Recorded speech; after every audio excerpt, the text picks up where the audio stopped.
Alright, so time to change the tone up a little bit here.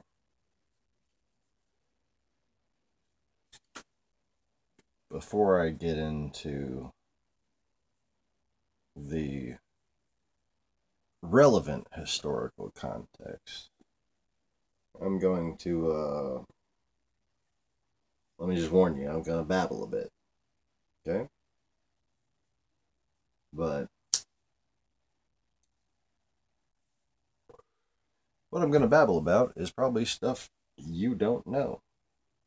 So, if you're interested in that kind of thing, let me babble, damn it.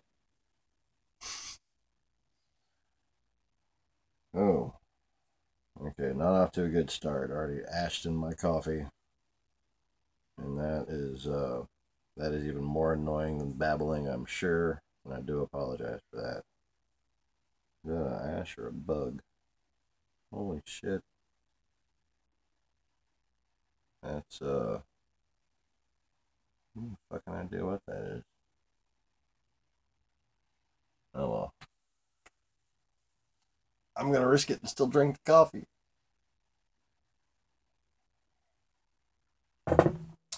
Tastes like bug brains. Gotta love that extra nutrition. So, anyways,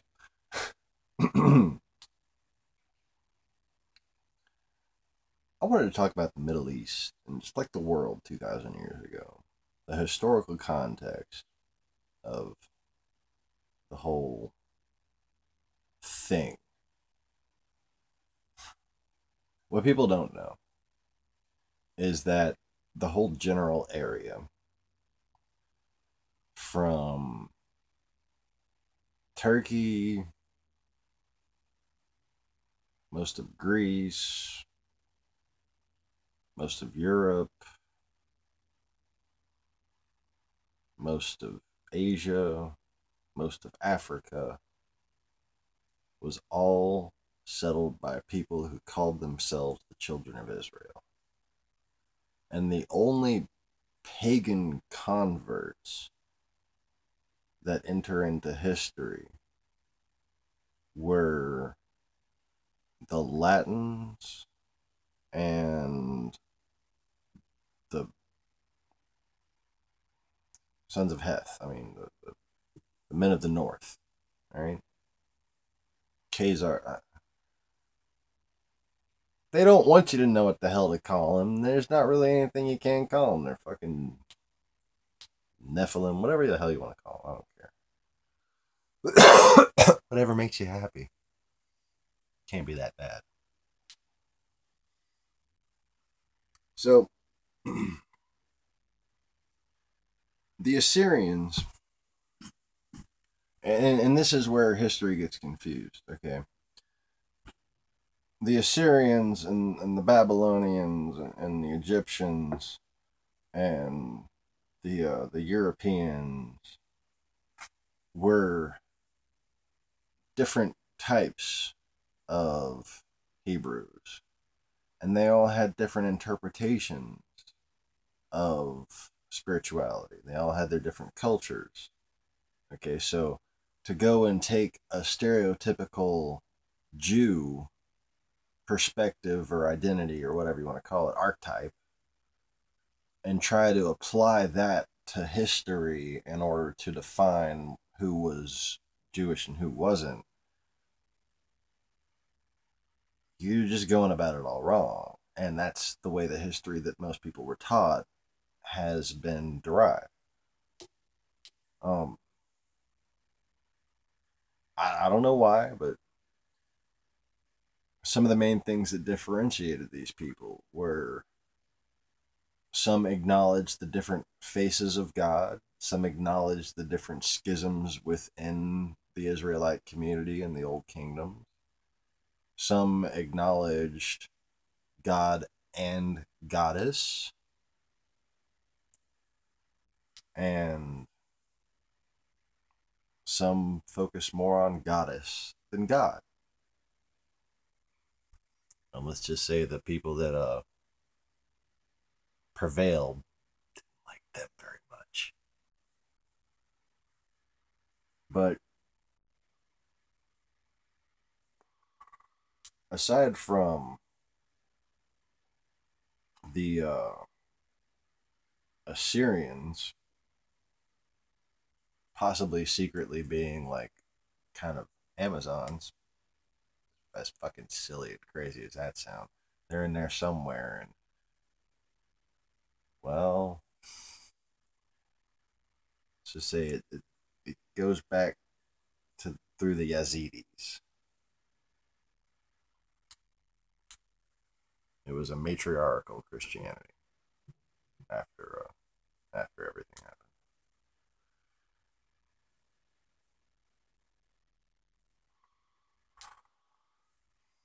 So anyway,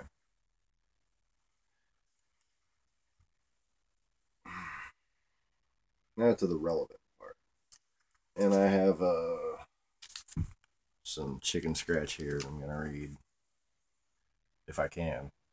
I can't always read my own handwriting, so sorry if I struggle, but it's better than actually trying to babble this shit out. I was on a good bit of a roll, wrote about like 10 pages of shit. Just God wants people to know this stuff. Need to do what daddy says, or it will fuck up my life. And, well, it hasn't fucked up my life for a long time, and I'd like to keep it that way. Anyways, so the title of the video might be "The Throne Not of This World," because I wrote it right there, and that's apparently what that says. Uh, so the completely ignored historical context that, if acknowledged, would be powerful evidence of the magnitude, the historical context, the magnitude of the historical context of Christianity.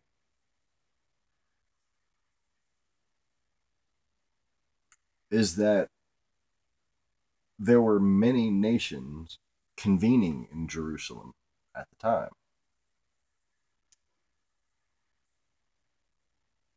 While the empire was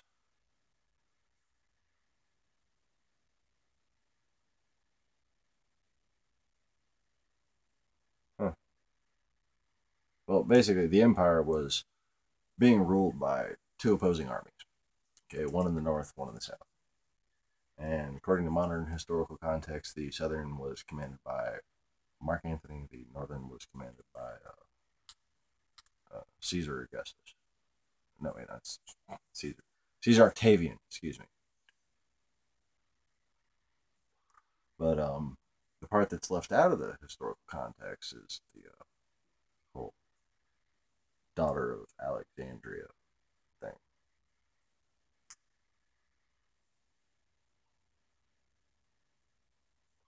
She kind of had to leave Egypt. Well, actually, her parents left Egypt, but oh,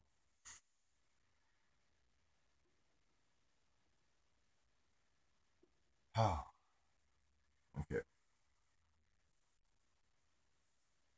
I have to separate the research I've done from my memories.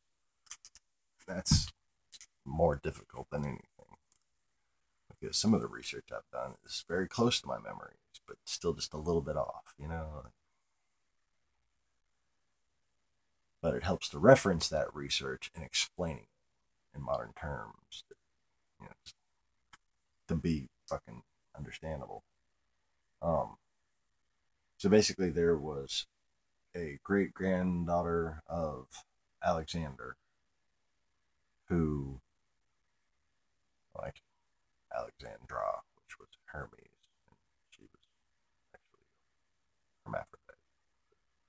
Alexander the Great, yes, was a hermaphrodite goddess.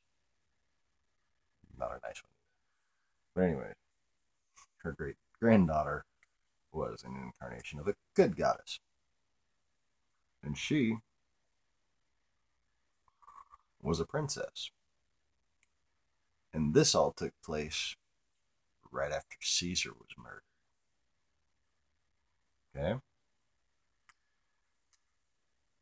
And the big part of the story that nobody wants to acknowledge these days is that the kingdom they were talking about, that Jesus was talking about, was the kingdom of the world. Okay? That's why Jesus was, in fact, the Messiah. Thank you. At the time.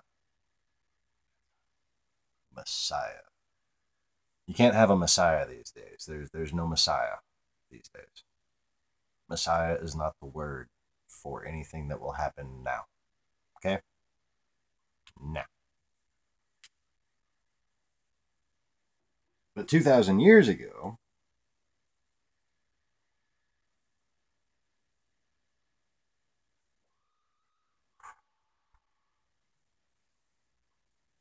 there was a man who liked to go sailing.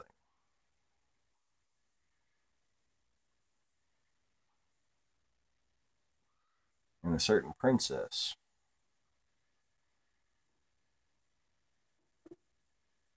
wanted to sail off into the sunset with him.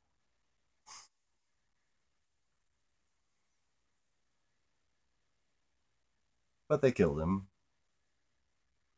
But she was the goddess that she raised him from the dead. And, oh yeah, there's a reason why the whole Lazarus thing is only in the book of John. I'm probably going to save that for another video, though.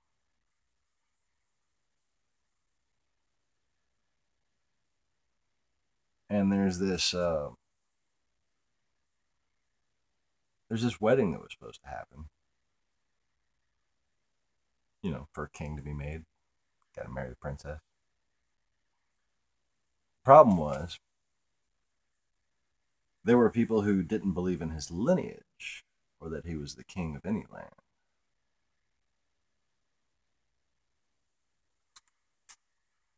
I'm gonna read this. I think I covered some of this in the notes that I said I was gonna read 5 minutes ago. Nothing wrong with me. Wrong with me. Wrong with me. My stepdad does that. He's hilarious. Old Vietnam vet. Great guy. Huh. Did that shit in a grocery store one time. This woman like actually thought he was like, "Are you okay, sir?" He fucking like he damn near pissed himself laughing. Anyway, so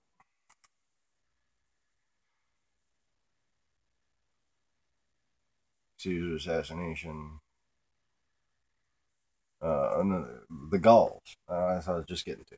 The Gauls had all but been wiped out. Okay, by Caesar, and they had a colony in Galilee, and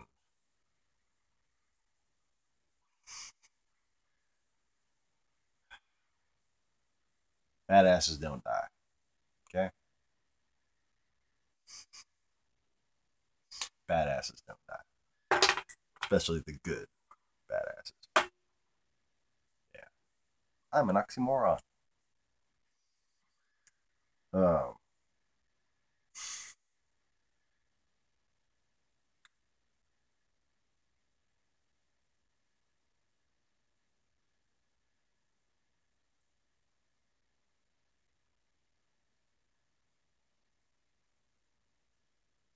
aside from the colony, aside from what was left of their empire in Western Europe, which fell to a combination of Roman and seemingly Asiatic, uh, like I guess Hunnish, Mongolian, I don't know, attackers. The uh, the Galatians also had many island colonies, both in the North Atlantic and in the Mediterranean. Okay?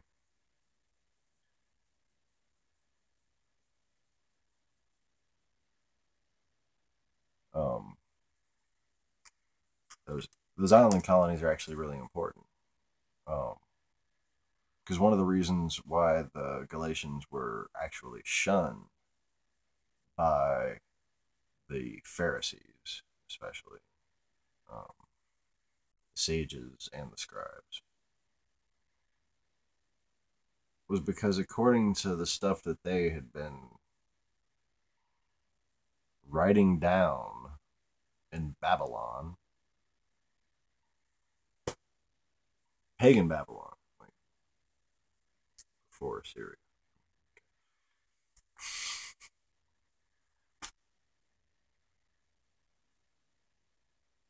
The whole idea that different cultures should be living together was just disgusting to them. Other cultures in general were disgusting to them. But for these Galatians to be allowing marriage with Ethiopians and with the seafaring people,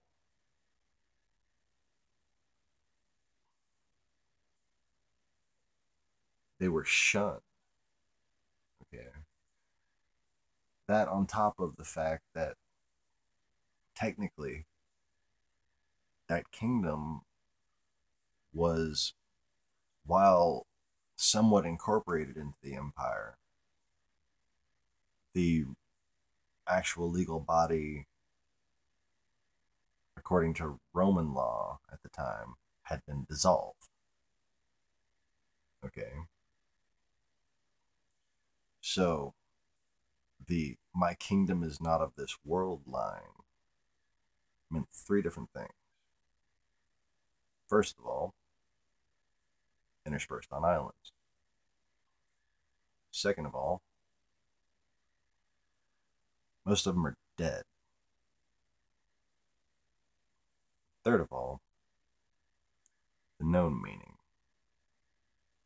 was that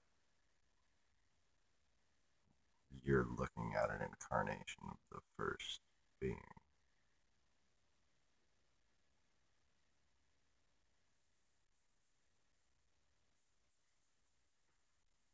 Getting back to my paper. Blah, blah, blah, blah, blah. Shunned by inlanders. They said that our islands were bastions of perversions due to their racial impurity and uh, racial impurity, cultural impurity, and philosophical openness. No assimilation required, and they didn't like that very much.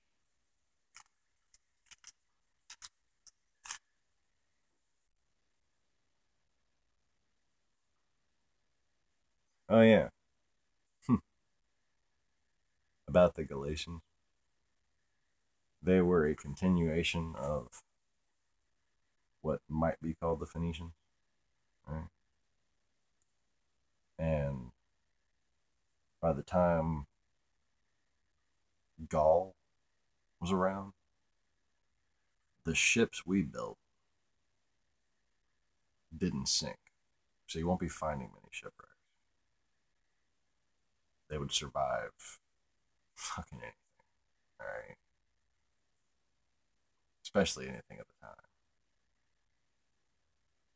And more likely that they'd be decommissioned and used for some rich assholes furniture or something than any of them actually just sitting around. All right. There was thousands of years worth of pride going into the ships at that point. In fact, um, for 1,500 years after that or so, uh, not a lot of boats compared.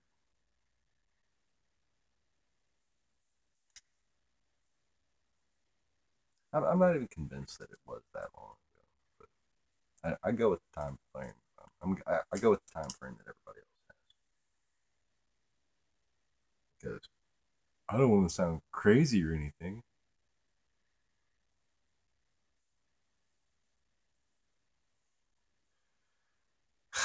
Too late.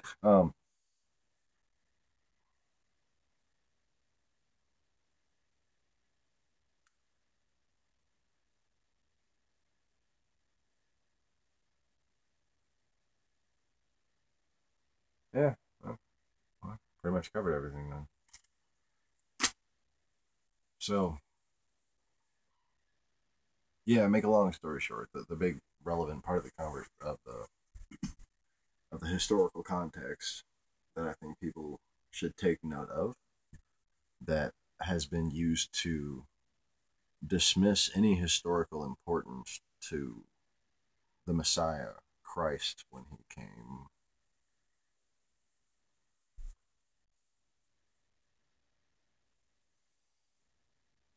2,000 years ago. Then ago. Is that,